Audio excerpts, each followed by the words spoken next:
le plus grand homme de l'histoire, Jésus. Il n'avait aucun serviteur, et pourtant on l'appelle maître. Il n'avait aucun diplôme, et pourtant on l'appelle enseignant.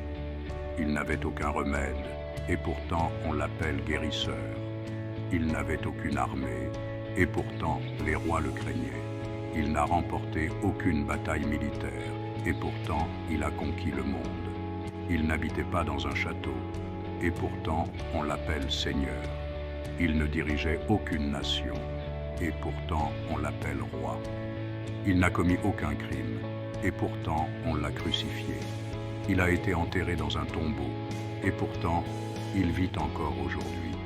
Son royaume n'est pas de ce monde, et pourtant il réside dans le cœur de ceux qui croient. Il a parlé d'amour et de pardon, et ses mots ont transformé des millions de vies.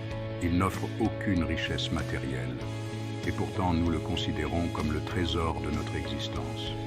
Il ne promet aucun pouvoir terrestre, et pourtant, en son nom, les faibles ont trouvé la force.